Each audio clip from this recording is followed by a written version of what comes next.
Hello students, आज हम discuss करेंगे एजेंट्स के बारे में। ऐसे एजेंट्स जो पॉलिनेशन में हेल्प करते हैं।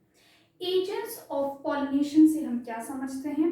इसका मतलब ये है कि ये कुछ ऐसे सोर्सेस हैं जिनसे पॉलिनेशन होगा, या यूं कहूँ कि ये ऐसे सोर्सेस हैं जिनकी हेल्प से पोलन ग्रेन्स को एंथर से स्टिग्मा तक पहुंचाया जाएगा। तो आज इस लेक्चर में मैं आप लोगों के साथ में उन एजेंट्स या उन सोर्सेस के बारे में डिस्कशन करूंगी जो हेल्प करते हैं एंथर से पोलन ग्रेन को स्टिग्मा तक पहुंचाने के लिए, और इसी को ही पॉलिनेशन कहा जाता है। ब्रॉडली इन एजेंट्स को दो कैटेगरी के अंदर क्लासिफाई या डिवाइड किया गया है। ये दो जो कैटेगराइजेशन या क्लासिफिकेशन है वो क्या है? एक को हमने कह दिया है बायोटिक एजेंट्स और दूसरे को हमने कह दिया है एबायोटिक एजेंट्स। यानी कि हमने उनकी लिविंग और नॉन लिविंग होने की प्रॉपर्टी को यूज किया है इन एजेंट्स को क्लासिफाई करने के लिए। यहाँ पे आप देख सकते हैं एजेंट्स ऑफ पॉलिनेशन हेडिंग है, और यहाँ पे मैंने इन एजेंट्स को दो कैटेगरी में बांटा है। एक को एबायोटिक एजेंट कहा है और दूसरे को biotic agents. As the name suggest, abiotic agents कैसे होंगे नेचर में? ये नेचर में नॉन लिविंग होंगे और बायोटिक एजेंट्स नेचर में लिविंग होंगे। एबायोटिक एजेंट्स में हम लोग जनरली किन के बारे में डिस्कशन करेंगे? जनरली इसमें इंक्लूडेड कौन होते हैं? विंड यानी कि एयर और वाटर। यानी कि जब मैं एबायोटिक एजेंट्स आप लोगों के साथ में डिस्कस करूंगी डिटेल में, तब मैं आपको एक एक एजेंट को डिटेल में कवर करूंगी और वहां ये बताऊंगी कि किस तरीके से कौन से प्लांट्स के अंदर विंड यानी कि एयर और वाटर हेल्प करते हैं पोलन ग्रेन्स को एंथर से स्टिग्मा तक पहुंचने के लिए। एक बहुत ही इंपॉर्टेंट पॉइंट है, इसमें आप लोगों को ध्यान रखना है स्टूडेंट्स, ध्यान दीजिएगा। यहाँ मैंने एबायोटिक एजेंट्स लिखा है, यहाँ पे फिर मैंने क्या लिखा है? यहाँ मैंने विंड लिखा है, यहाँ वाटर है, और जो थर्ड पॉइंट है ये बहुत इंपॉर्टेंट है। इस पॉइंट पर बेस्ड आपके कई सारे इंपॉर्टेंट क्वेश्चंस बनेंगे, और अगर आपने इस पॉइंट पे ध्यान नहीं दिया तो आप मिस कर देंगे। ध्यान दीजिएगा, abiotic agents used by only a small proportion of plants. I repeat myself, abiotic agents used by only a small proportion of plants. इसका क्या मतलब है? इसका ये मतलब है कि abiotic agents को बहुत ही स्मॉल पॉपुलेशन या प्रोपोर्शन ऑफ प्लांट्स के द्वारा यूज किया जाता है। यानी कि abiotic agents ज्यादा पॉपुलर नहीं है अमंग एंजियोस्पर्मिक प्लांट्स। किसके लिए? पॉलिनेशन करवाने के लिए। यानी कि बायोटिक एजेंट्स मेनली यूज किए जाते हैं एंजियोस्पर्मिक प्लांट्स के द्वारा पॉलिनेशन के लिए। नेक्स्ट देखिएगा, बायोटिक एजेंट्स में मैंने किसके बारे में बात की? बायोटिक एजेंट्स में कौन आएंगे? Living organism. और लिविंग में कौन आएंगे? Obviously animals. एनिमल्स में बात करूं तो वो सबसे ज्यादा मेजॉरिटी जो उन एनिमल्स की जो पॉलिनेशन में हेल्प करते हैं इन एंजियोस्पर्मिक प्लांट्स को, वो एजेंट्स हैं इंसेक्ट्स। और इंसेक्ट्स में भी जो सबसे ज्यादा इंपॉर्टेंट है, जिसकी मेजॉरिटी सबसे ज्यादा है, या यूं कहूं कि मैक्सिमम एंजियोस्पर्म्स किसका इस्तेमाल करते हैं? किसका? हनी बी का। हनी बी हेल्प करती है पॉलिनेशन में। और भी एनिमल्स है जो हेल्प करते हैं, इनमें कुछ रेप्टाइल्स भी हैं, इवन मैमल्स भी हैं जो एंजियोस्पर्मिक प्लांट्स में पॉलिनेशन प्रोसेस को करने का काम करते हैं। यहाँ पर भी एक बहुत इंपॉर्टेंट पॉइंट है जो आपको ध्यान रखना है। क्या है? कि biotic agents are used by majority of plants. I repeat myself, biotic agents are used by majority of plants. यानी मैक्सिमम एंजियोस्पर्मिक प्लांट्स के द्वारा किसका यूज किया जाएगा? बायोटिक एजेंट्स का। किसके लिए? पॉलिनेशन के लिए। चलिए, अब मैं आप लोगों के साथ में क्या डिस्कस करूंगी? एबायोटिक एजेंट्स को डिटेल में डिस्कस करूंगी, और सबसे पहले डिस्कशन होगा किसका? विंड के बारे में। विंड एजेंट का इस्तेमाल करके किस तरीके से पॉलिनेशन किया जाता है। ओके स्टूडेंट्स, तो अब हम डिस्कस करेंगे विंड को डिटेल में, राइट? तो देखिएगा, विंड से होने वाले पॉलिनेशन को एक स्पेसिफिक टर्म दी गई है, वो है एनिमोफिली। एनिमोफिली मतलब विंड से होने वाला पॉलिनेशन। नेक्स्ट देखिएगा, ये लाइन भी आप लोगों के लिए बेहद इंपॉर्टेंट है, ऑप्शंस में आपको कभी ना कभी जरूर दिखेगी।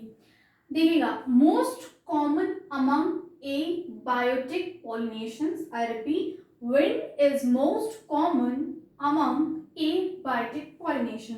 इसका क्या मतलब है? इसका ये मतलब है कि जब मैंने आपको abiotic एक्सप्लेन किया तब आपको बताया था कि दो एजेंट्स है मेनली, एक विंड है दूसरा वाटर है।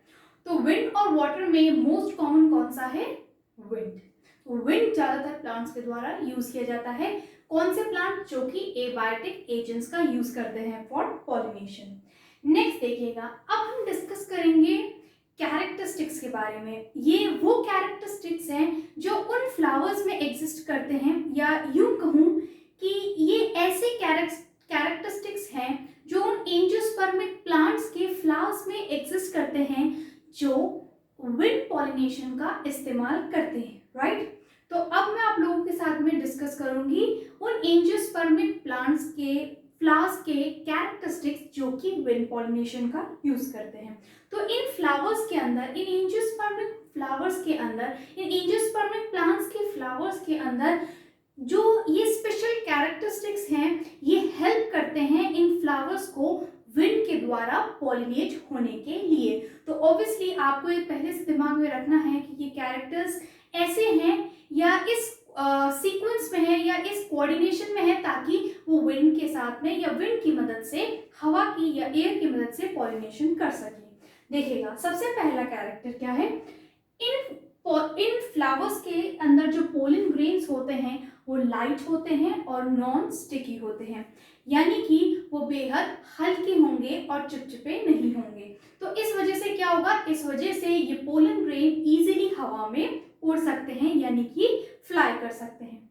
नेक्स्ट देखिएगा, ये flowers have well exposed stamens, यानी कि इन फ्लावर्स के पास में जो स्टेमन है वो बहुत अच्छी तरीके से वेल एक्सपोज रहेगी, यानी कॉमनली ये उन फ्लावर्स में से बाहर ज्यादा निकले हुए होंगे, यानी कि वेल एक्सपोज्ड होंगे, ताकि इन स्टेमन्स के एंथर में मौजूद जो पोलन ग्रेन है उनको इजीली डिस्पर्स किया जा सके वाया विंड, यानी एयर की मदद से इन स्टेमन्स के अंदर जो पोलन ग्रेन है वो इजीली हवा में या एयर में एक्सपोज किए जा सके, डिस्पर्स किए जा सके। नेक्स्ट कैरेक्टर देखिएगा, flowers have large feathery stigma, यानी कि इन फ्लावर्स के अंदर जो स्टिग्मा होगी, एक तो वो बड़ी होगी, दूसरी वो कैसी होगी? वो फेदरी होगी। इसकी वजह से क्या होगा? इसकी वजह से एक तो लार्ज होने का मतलब क्या है? लार्ज होने की मदद से जो हवा के अंदर जो पोलन ग्रेन उड़ रहे हैं वो इजीली स्टिग्मा तक आ सकते हैं, राइट। और फेदरी होने का कारण क्या है? फेदरी होने से क्या होगा? जो पोलन ग्रेन्स स्टिग्मा तक पहुंच चुके हैं वो स्टिग्मा के अंदर ट्रैप हो जाएंगे, फिर से हवा के किसी एयर करंट की मदद से वो कहीं और नहीं उड़ सके, वही ट्रैप रहे और ये पोलन ग्रेन्स उसी स्टिग्मा पे जर्मिनेट कर रहे हैं। उसके लिए इन फ्लावर्स की स्टिग्मा का फेदरी और लार्ज होना बेहद जरूरी है। नेक्स्ट कैरेक्टर देखिएगा स्टूडेंट्स, नेक्टर एब्सेंट होता है। इन फ्लावर्स के अंदर जो विंड से पॉलिनेट होते हैं उनके अंदर नेक्टर एब्सेंट होता है। क्यों? क्योंकि इन्हें नेक्टर की जरूरत ही नहीं है। नेक्टर एक्चुअली में एज अ फ्लोरल रिवॉर्ड की तरह दिया जाता है फ्लावर्स के द्वारा, किनको? उन पॉलिनेटर्स को जिनको इसकी जरूरत होती है। तो एक्चुअली जनरली या कॉमनली नेक्टर यूज किया जाता है इंसेक्ट पॉलिनेटर्स के द्वारा। तो अभी हम किसका डिस्कशन करें? अभी हम लोग एबायोटिक पॉलिनेशन या एबायोटिक सोर्सेस का डिस्कशन कर रहे हैं, जिसमें हम विंड की बात करें तो ऑब्वियसली विंड को नेक्टर की जरूरत नहीं है, राइट। तो इन फ्लावर्स के अंदर नेक्टर या नेक्टर ग्लैंड्स एब्सेंट होती है, क्योंकि इनको विंड से ही पॉलिनेट होना होता है और विंड को नेक्टर की जरूरत नहीं है। नेक्स्ट देखिएगा, presence of single ovule in each ovary, यानी कि ये ऐसे फ्लावर्स होंगे जिनकी हर एक ओवरी में सिर्फ एक ही ओव्यूल होगा। ये लाइन बेहद इंपॉर्टेंट है स्टूडेंट्स, प्रीवियस ईयर में इस लाइन को बार बार पूछा गया है, तो आप इस स्टेटमेंट का बहुत अच्छे तरीके से ध्यान रखिएगा कि जो फ्लावर्स विंड के द्वारा या विंड की हेल्प से पॉलिनेट होते हैं उनकी हर एक ओवरी में एक ही ओव्यूल होता है। लास्ट देख लीजिएगा कैरेक्टर क्या है, फ्लावर्स पैक्ड इनटू इनफ्लोरेसेंस। इसका क्या मतलब है? इसका ये मतलब है कि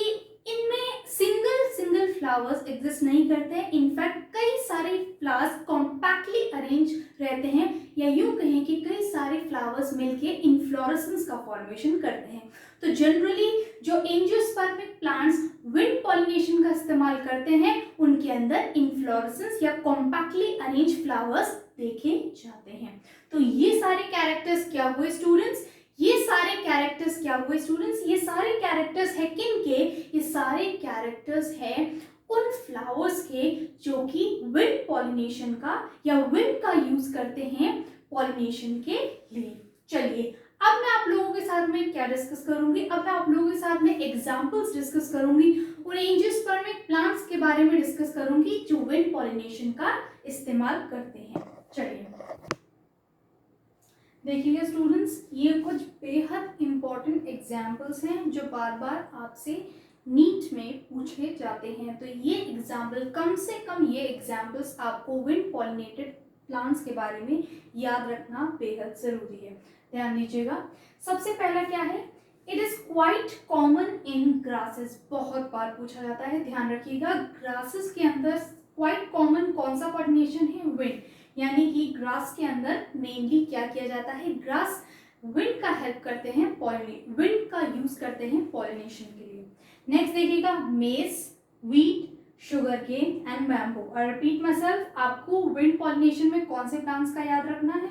आपको याद रखना है, एक तो ग्रासेस में होता है, दूसरा मेज प्लांट में, वीट में, शुगर केन में और बैम्बू में। आई होप स्टूडेंट्स आपको ये विंड पॉलिनेशन क्या होता है, विंड पॉलिनेशन के जो प्लांट्स है जो विंड पॉलिनेशन का यूज करते हैं उनके फ्लावर्स के क्या कैरेक्टरिस्टिक्स होते हैं, वो कैरेक्टरिस्टिक्स किस तरीके से विंड पॉलिनेशन में हेल्प करते हैं, राइट। और विंड पॉलिनेशन करने वाले कौन से प्लांट्स होते हैं, और पॉलिनेशन किस तरीके से, पॉलिनेशन के कौन से सोर्सेस होते हैं, बायोटिक, एबायोटिक, इन सब के बारे में आपको जो मैंने इंट्रो या जो ब्रीफ मैंने आपको प्रोवाइड किया है, आई होप आप लोगों को ये समझ आया हो। अब नेक्स्ट लेक्चर में मैं आप लोगों के साथ में डिस्कस करूंगी दूसरा एबायोटिक सोर्स है, दूसरा एबायोटिक एजेंट पॉलिनेशन का, दैट इज वाटर।